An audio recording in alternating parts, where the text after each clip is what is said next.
여러분, 제가 이렇게 신방을 하면서 꼭 한번 여쭤보는 질문 중에 하나가 뭐냐면, 미국에 언제 오셨습니까? 라는 겁니다.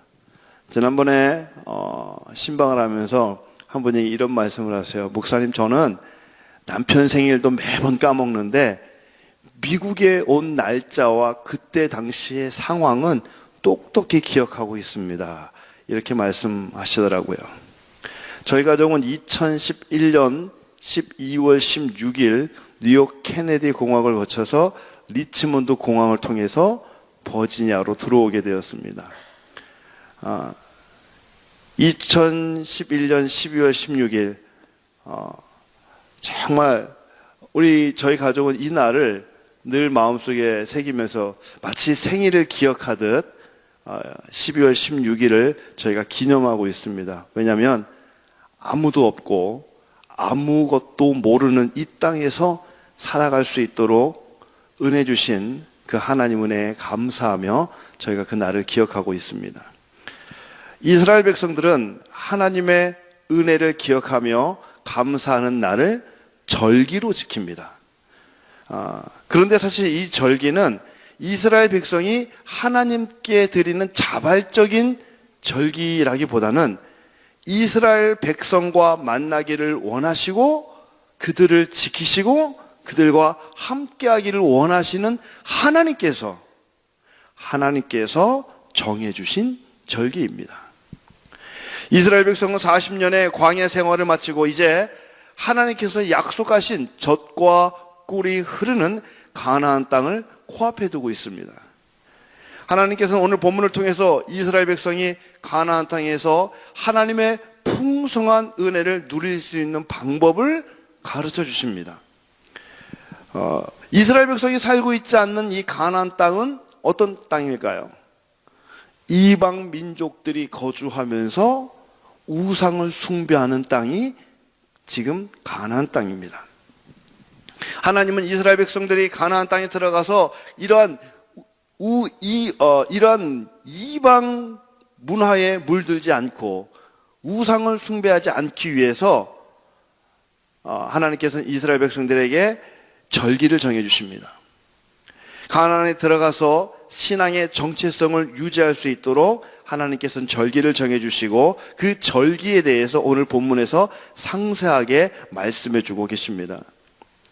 오늘 본문에서 말씀하신 이 절기는 레위기 23장에도 똑같이 나오고 있는데요. 레위기 23장 2절에는 이 절기를 여호와의 절기라고 말씀하고 있습니다. 세상의 절기와 여호와의 절기, 세상에도 절기가 있죠. 그런데 세상의 절기와 여호와의 절기의 차이가 있습니다. 세상의 절기는 사람 중심이고 사건 중심입니다. 추석을 민족의 대명절이라고 사람들은 말합니다. 그런데 이날은 사실 조상에 대해서 감사하고 성묘를 하면서 사실 조상 숭배하는 날이죠. 미국의 인디펜던스 데이는 미국의 독립을 선언하고 미국의 독립을 기념하는 날입니다. 그래서 세상의 절기는 사람 중심이고 사건 중심이 되는 겁니다. 그런데 여호와의 절기는 하나님이 중심이 되는 절기입니다. 이처럼 오늘 본문에서 소개하고 있는 이 절기는 단순한 명절이 아니라 하나님이 명하신 여호와의 절기임을 기억하고 오늘 우리가 이 말씀을 대하고자 합니다. 특별히 오늘 말씀을 통해서 하나님께서 어떤 예배를 원하시는지 우리가 함께 묵상해 보고자 합니다. 오늘 말씀은 이스라엘의 7대 명절 중에서 4개의 명절을 소개하고 있습니다. 첫 번째 16절에서 25절에서 말씀하고 있는 절기는 유월절입니다. 애굽이 하나님의 진노로 장자를 잃게 되는 이 10번째 재앙을 당하고 있을 때였습니다. 하나님은 이스라엘 백성들에게 문지방의 어린 양의 피를 바르라고 말씀하시죠. 이때 죽음의 사자가 이 어린 양의 피를 보면 그 집을 그냥 넘어가 버립니다. 그래서 영어로는 이 유월절을 패스오버라고 얘기하고 한문으로는 넘을 유자를 쓰고 건널 월자를 써서 유월절 이렇게 이야기하죠. 유월절은 하나님께서 어린 양의 피로 이스라엘 백성을 구원하신 것을 기억하고 감사하는 절기입니다. 여러분, 어린 양의 피를 문설주에 바른 사건과 같이 예수 그리스도의 피로 우리는 죽음에서 구원함을 얻을 수가 있었습니다. 따라서 오늘날 우리의 예배는 우리의 구원을 위해 십자가에 달려 죽으신, 피 흘리신 예수님의 은혜에 감사하는 그러한 예배여야 합니다. 예배를 끝나고 나면 늘 눈가에 눈물이 촉촉히 적셔져 있는 한 성도님이 계셨어요. 이분은 늘 예배 때마다 그냥 눈물을 흘리세요. 제가 드는 마음에 무슨 슬픈 일이 있나, 가슴 아픈 기도 제목이 있나 하는 생각에 한번 하루는 여쭤봤어요. 집사님 무슨 어려움이 있으신가요? 늘 눈가에 눈물이 맺혀 있어요. 근데 그때 그분이 그런 말씀을 하세요. 목사님, 하나님이 나 같은 죄인을 구원하셔서 얼마나 감사한지 저는 예배 드릴 때마다 그 구원의 은혜에 감사하며 눈물을 흘리고 있습니다 라고 말씀합니다. 사랑하는 여러분, 하나님이 원하시는 예배는 구원에 대한 감사가 있는 예배인 줄 믿습니다. 두 번째, 26절에서 31절까지 말씀하시는 절기는 77절입니다. 이스라엘 백성들은 이 6월절 다음 날부터 무교절로 지킵니다. 무교절은 6월절 다음 날부터 일주일 동안 지키게 되는데 첫날부터 마지막 날까지 축제로 지킵니다. 왜요? 애굽에서 구원함을 얻은 이 기쁨을 축제로서 즐기고 누리는 겁니다. 무교절을 통해서 구원의 기쁨을 나누는 동안 이제 이스라엘 백성들 가운데는 보리 추수의 시기가 다가옵니다. 보리의 첫 추수를 기념하는 날이 바로 77절입니다. 77절이 되면 열매를 단으로 묶어서 흔들어서 제사를 드립니다. 그러니까 열매를 단으로 묶어서 흔드는 이런 행위는 이 모든 것이 하나님께로부터 온 것입니다 라는 믿음의 고백이고 감사의 표현입니다. 여러분, 가나안 사람들은 우상을 섬기면서 그들이 섬기는 우상이 농사에 풍요를 가져다 준다고 믿었습니다. 그러나 하나님은 참된 풍요를 주시는 분은 바로 하나님 자신인 것을 알게 하기 위해서 첫 열매를 거두면 하나님께 제사를 드리도록 했습니다. 절기를 지키도록 했습니다. 어제는 저희가 마더스데이로 각 가정에서 기쁨과 아마 감사의 시간을 가졌을 겁니다. 이 세상에서 가장 아름다운 단어가 무엇이냐라고 물으면 1위가 어머니라고 그러죠. 신앙 안에서도 이 어머니는 참 아름답고 존귀한 단어입니다. 왜 그럴까요? 어머니는 자녀의 신앙을 위해서 눈물로 기도하고 자녀의 신앙을 온전히 바르게 가르쳐주는 첫 번째 교사이기 때문입니다. 저도 아이들에게 열심히 한다고 하지만 사실 저보다는 제 아내가 아이들과 함께 지내는 시간이 훨씬 더 많습니다. 제 아내가 아이들에게 가르쳐주는 신앙 중에 하나는 뭐냐면 첫 열매 신앙입니다. 모든 것이 하나님께로부터 왔으니 하나님께 감사하고 특별히 첫 열매는 하나님께 드리라는 겁니다. 여러분, 첫 열매의 신앙은 우리 믿음의 선조들이 우리에게 물려준 참 좋은 전통인 신앙인 동시에 오늘 성경에서 말씀하고 있는 하나님이 우리에게 가르쳐주고 있는 절기 신앙인 겁니다. 여러분, 우리의 삶을 책임져 주시는 분은 바로 하나님이십니다. 우리가 하나님 앞에 예배할 때 우리에게 풍족한 은혜를 주시는 그 하나님께 감사와 찬송을 올려드려야 합니다. 세 번째, 하나님께서는 29장 1절에서 6절까지 나팔절에 대해서 말씀해 주고 있습니다. 이 나팔절에 대해서는 레위기 23장 24절에서 최초로 언급이 되는데요. 하나님께서 모세를 통해서 이스라엘 백성들에게 나팔절을 지키도록 명령하십니다. 이때부터 나팔절은 이스라엘 백성들의 절기 중에 하나로 지키게 되어지죠. 이스라엘 백성들은 이 나팔을 불 때가 있는데요. 전쟁을 알릴 때 나팔을 불립니다.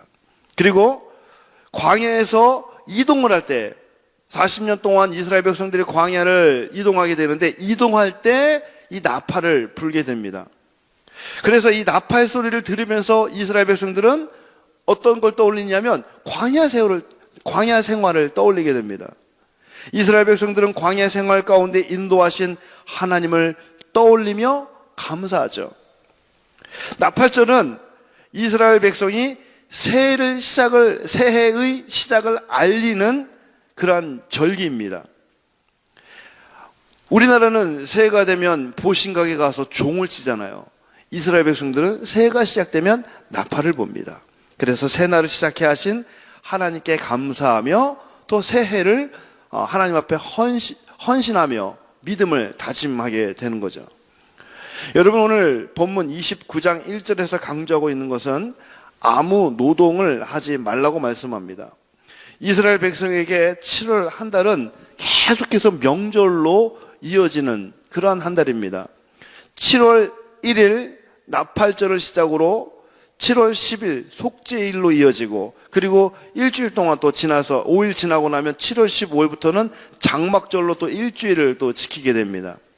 그러니까 유대인의 달력으로 7월 달은 지금 우리가 사용하는 달력으로 보면 9월 달에 해당이 되는데요. 상당히 바쁘게 일을 해야 되는 시기입니다. 그런데 지금 일을 하지 말라고, 노동하지 말라고 말씀하죠. 하나님께서 왜 그렇게 말씀하셨을까요?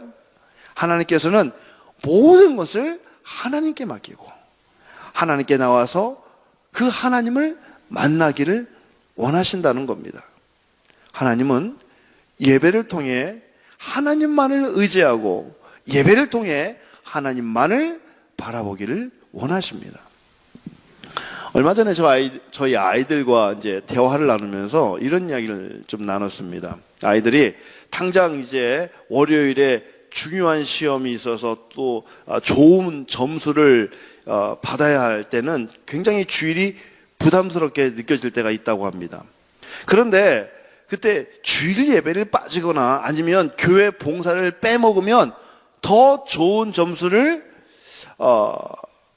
받을 것 같은데, 그런데 결과적으로 하나님께 온전히 예배 드리고 그리고 하나님 앞에 온전한 섬김을 드렸을 때 하나님께서 그 결과를 책임져 주시더라라고 말하더라고요. 여러분, 사람들은 말합니다. 무한 경쟁 시대 속에서 조금이라도 더 땀을 흘려야 성공할 수 있다라고 사람들은 이야기합니다. 그런데 하나님 말씀합니다. 나를 바라보라. 내가 너희를 위하여 싸우리라. 여러분, 사람들은 말합니다. 잘 먹고 잘 살기 위해서 더 많이 일을 해야 된다고 말합니다. 그런데 하나님은 말씀합니다. 나를 믿고 따르라. 내가 만나와 메추라기로 먹일 것이고 들에 핀 백합화처럼 너희를 입히리라.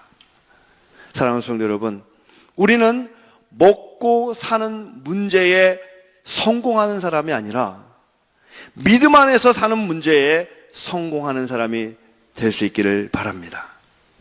나팔 소리를 듣고 하나님께 제사를 드리기 위해서 모인 이스라엘 백성들처럼 오늘 우리도 예배의 자리에 서서 하나님만을 의지하고 하나님만을 바라보며 나아가는 온전한 예배자가 될 수 있기를 주님의 이름으로 축복합니다.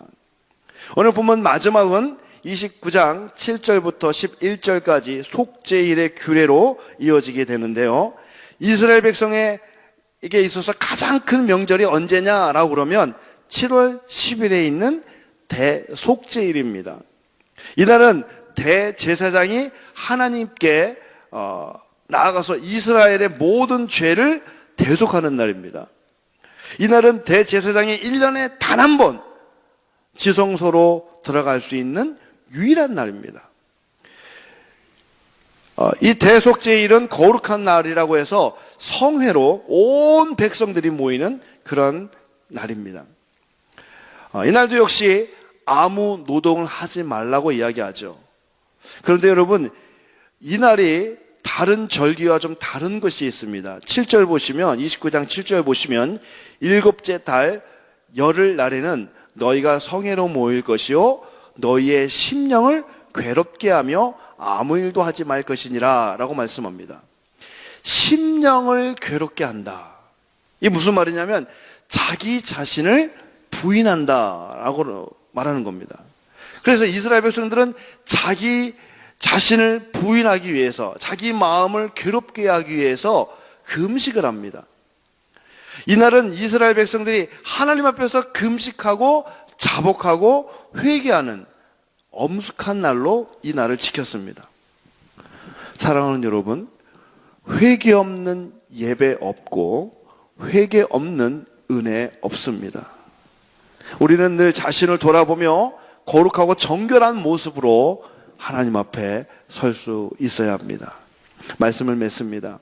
하나님께서는 가나안에 들어가는 이스라엘 백성을 바라보시며 우상이 즐비한 가나안 땅에서 하나님만을 바라보고 이방 문화로 찌든 그 가나안 땅에서 하나님만을 의지하도록 하기 위해서 절기를 정하시고 그 속에서 우리 하나님은 이스라엘 백성을 만나 주셨습니다. 절기를 통해 이스라엘 백성을 만나기 원하신 하나님께서는 오늘 우리에게 예배를 통해서 오늘 우리를 만나 주십니다. 하나님은 하나님의 자녀를 예배를 통해서 만나 주시고 예배를 통해서 또 은혜를 주시는 분이십니다. 오늘 이 새벽에 우리 새벽 예배 가운데도 우리 하나님께서 우리를 만나 주고 또 우리 가운데 찾아와 주신 줄 믿습니다. 예배 가운데 우리를 간절히 만나기 원하신 그 하나님 앞에 기쁨과 감사와 회개의 영으로 하나님 앞에 서는 저와 여러분이 될 수 있기를 주님의 이름으로 축복합니다. 오늘 하루도 여러분의 삶의 현장이 예배의 처소인 줄 알고 그곳에서 하나님을 만나는 복된 하루가 되시기를 주님의 이름으로 축복합니다. 기도하겠습니다.